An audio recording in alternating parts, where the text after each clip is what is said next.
What is up, everybody? Zach, Mr. Gabriel, how are you, sir? hopefully my microphone is working correctly these days, but it has been a wild couple days for myself. Today we're talking about the Avatar, and the first thing I think of is I remember being surrounded at a high school party with people that did not like me at all. All right. So when I was in high school, I didn't know where I fit in, right? Because when I was in school, it was like I played football for like 2 years. So like there's this What jobs. position? I was running back. Wow, So nice, nice. yeah, yeah, I could tell you that story too. So I think of myself when I'm looking at high schools, like I didn't know where I fit in. Was I part of the jocks, right? Because I played sports, and I didn't really fit in. But I when I walk into the lunch, you would see these sections of people. So it's like, where do I go? So I was not really a part of them. And then I had some friends, and we would call them, I guess we would call them freaks a little bit, but they had like the huge Janko pants. They had the collars and the chains. And Oh like yeah. I had a whole bunch of friends like that. And then like you had the stoners like in one area. I knew a bunch of them. And then like the troublemakers. And I was like a part of everybody's group, but I didn't really know where I didn't really identify with one of those people. But I remember one of my good friends, Elliot Munnings, calling me up at senior year. He's like, Michael, we're going to this party. Casey Kennedy. Casey Kennedy throwing a party. I'm like, oh my gosh, Casey Kennedy is one of the cool kids, right?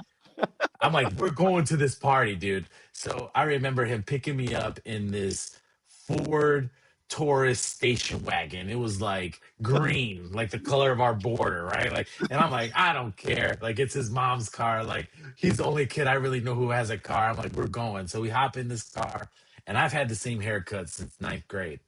So even till today, but I remember listening to music. The window was down. It was like at the end of the school year, right? So like we're just graduating, and I just imagine my hair flowing in the wind, right? Even though I got such a short haircut, and we're going to this party, and it's really just a mile away. But we're coming down the street, and I see cars parked all over the place, and people on the streets and stuff, and walking up to this house.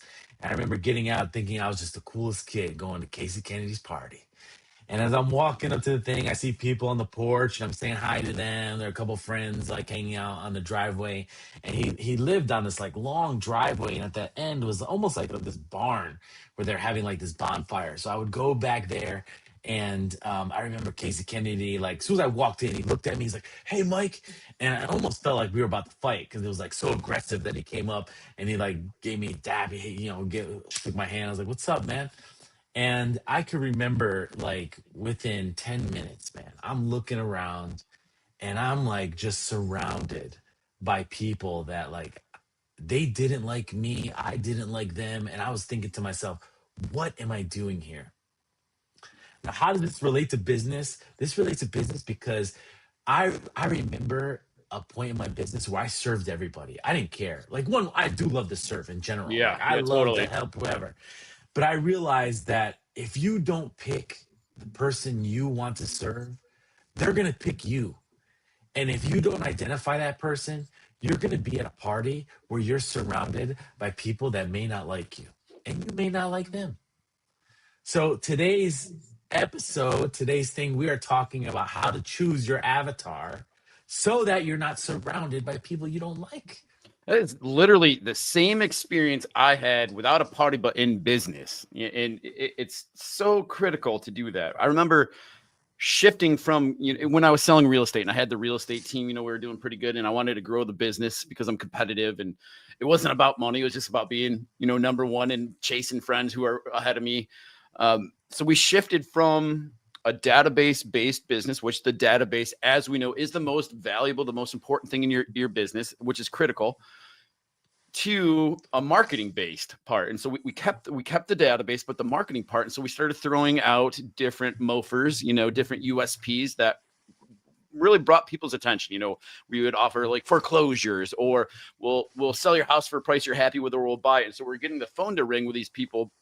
The problem, Michael, was that the way I was throwing it out there wasn't saying like, here are my people. I wasn't nuanced in attracting the kind of people that I worked with. So the same thing happened. So we started doing this. We started selling houses. There's one client, I never forget this guy. This guy was just the worst of the worst. One of the things that's super important to me is people love God, people love their family, and they're just good people. And that I'll talk more about that in just a second. But like this guy, super didn't love God and hated his wife. He was almost like he took joy from making fun of her, and even when she was in the room, which if you want to piss me off really quick, like go after, be a bully to someone like that. And like that really gets me mad. And she got in some sort of accident at work where this big, huge wheel of cheese, she's working at this dairy place. This wheel of cheese fell off a shelf, hit her head, caused her severe injury, in fact, some brain damage. And he makes fun of her for it.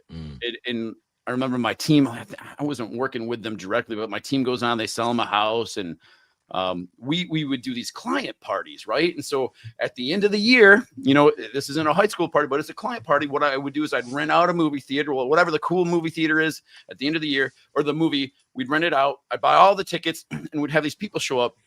And I remember going into the theater, and there was the guy that makes fun of his wife, and there was some other people. And I'm like, there's like 10 people in here that I would go to dinner with, and the rest of them I can't stand. And what was funny too is like in my business, I had started falling into depression, and I didn't realize this.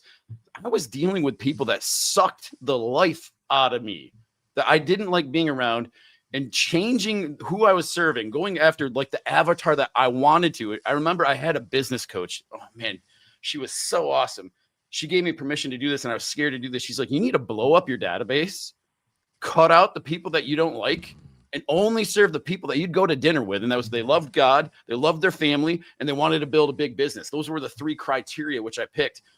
In my life changed. I went from, I would have to circle around the office before I could pull myself in to drive in to start calling and working with this database, because I just couldn't stand it, to like, oh my gosh, I'm hanging out with friends. Like, is this even work? Like I'm going to go show houses, or I'm going to go list a house, and they're like cool people. Like, all right, we got the house listed. What do you want to do? Let's grab a beer. Right. And so then we'd go have a beer or whatever. Right. And so just super cool people. And it was, like you said, I want to serve anybody. However, it's just a lot more fun when you enjoy the people. Absolutely. And I think, some of the values that you talk about is the things that you want is because the things that are inside of you, right? And they always say like your ideal client is you a few steps ago, right? Or a few Yeah, years totally. ago. So, when I work with, clients, especially back in the day, when I would ask them, I said, first of all, think about the person that you is your ideal client is like the person that you love the most right now. Like, who is your favorite client right now that you would almost work for free for? And if that's the person, let's build something around them. Now, it's so important from a traffic standpoint when you start understanding these demographics. Is it men? Is it women? Are they 30? Are they 40? Are they, teenagers? Like wherever you're at, that way I can now take those demographics once we identified them, and I could put them into the machine of Facebook or Google, and I could start literally picking out the people who I want to go after. So I think it's important that once you understand who your ideal client is, that you start building out what they look like, where do they live, where do they go, and I think that's a very a nice segue into something that you wanted to talk about, because once you understand where your audience is, now all you have to do is drop that little hook in there, and you could just go fishing all day. Totally. Yeah, totally agree. We have a powerful tool that we give away for free 90 free. This is something when we onboard a client that will go in depth on this avatar. It is so important, and there's different types of avatars. Let me touch a little bit on this real quick. What Michael was just talking about, like throwing your hook into a certain pond, those ponds are a version of an avatar too. And we're going to talk more about this. I'm bringing in Chet Holmes, Dream 100. We'll just at least touch on it a little bit. When we identify our avatar, the person that we want to serve the most, it's really important to define them, get really clear around that. And then instead of coming up with a solution for them, build a relationship with them. One of the things that Michael and I do, because we have this agency that we help local businesses grow, the thing that we've been hearing over and over lately has been one of the issues that a lot of these businesses have had for the last few years is, yeah, they want more leads. Yeah, they want to grow their business. But the big problem right now is they can't find help. They want to find Mm. good help. There's a lot of people out there that don't want to work. The horror stories I hear of people hiring somebody and then they don't show up to work because, I don't care. Are you kidding me? Like, it's a different, I don't know, just philosophy on how to work. And so they want to find the right people. So that's one of the things that we help out with. So going back to, we have, if you comment below avatar, we're going to send you an avatar generator. It's really awesome. It'll help you get clarity on it. But I want to talk about that when starting a business, this is the way that you can really, really, truly build a business. This is how I built the Crux Invicta, the e-commerce business, so quickly. We scale it from $0 to $100,000 in sales in 90 days because I really had clarity on the avatar. And I really went after the avatar. And then, just like you were saying, Michael, I knew where to find those people. And so I could throw my hook into that perfect pond. Why? Because that's where my people were congregating. And so if you think about it, you really want 2, if not 3 different avatars domain, or what I would call it more Dream 100. So like the Dream 100 would be, who's the perfect person? Like if you could only serve 100 people, what do they look like and who are they? Start to identify them and actually build out a list, like on a spreadsheet, have your Dream 100 list. And we do this for the different businesses we have. The second one is, where are the sources that these people are congregating? And so if we think about, I'm going to use real estate agents for an example. If we use real estate agents, at Keller Williams, they get together once a year. It's called family reunion. 20,000 of these people, they descend upon family reunion. They're all in the room. These guys are all selling a ton of real estate. If I was going after real estate agents, that's the perfect place to go. Gary Keller leads Keller Williams. If you get Gary Keller to mention your business, that guy is totally in the Dream 100. And so like you would be instantly flooded with business. And so it's important to not only identify your people, but then where are they congregating? Where are the pools, the ponds, like Michael called them, that they're hanging out in, that you can then throw your bait into? Or more importantly, the person that controls that pond, that is the king of the pond. How can you get that person to endorse you or allow you to use their credibility, their rapport to influence those people?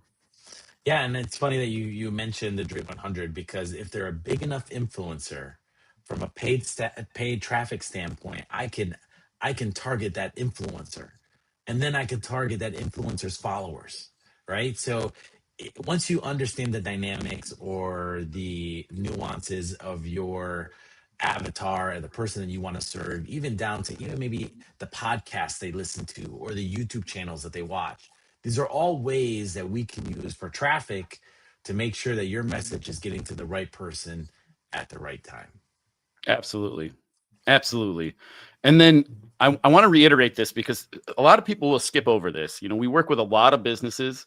Some of them are well established. I work with people because I have a heart for the new entrepreneur, the startups where they're just getting started. They'll come up like, oh, I got the perfect idea here. This is the better mousetrap. But their people don't want that better mousetrap. It is really important to build a relationship. Some of these ponds that you go fishing in are literally Facebook groups that you go join and you start contributing there. You start just like helping out. You see a question, you answer the question. You start to build the rapport. They know, like, trust, and believe you have the best solution for them.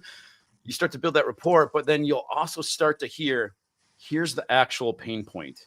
When you can find that pain point and you have the solution to it with the rapport with your people, you have a printing press. I love it. So make sure you, what is it, comment that word avatar, and we will send you what you need. Absolutely. Awesome, Zach. Well, so what's next week? What are we going to talk about next week? I think we should go deeper into the Dream 100. I'm chomping on Love some it. cool AI stuff that we've been working on lately that we should address that too. But at the end of the day, the Dream 100 and really attacking this list, like we were talking about, like this is the way empires can be built on the cheap. All right, guys, you heard it. Stay tuned for the next episode, Dream 100. But right now, pick your avatar. We'll see you guys soon. Comment the word avatar to get your free gift. Let's go. All right.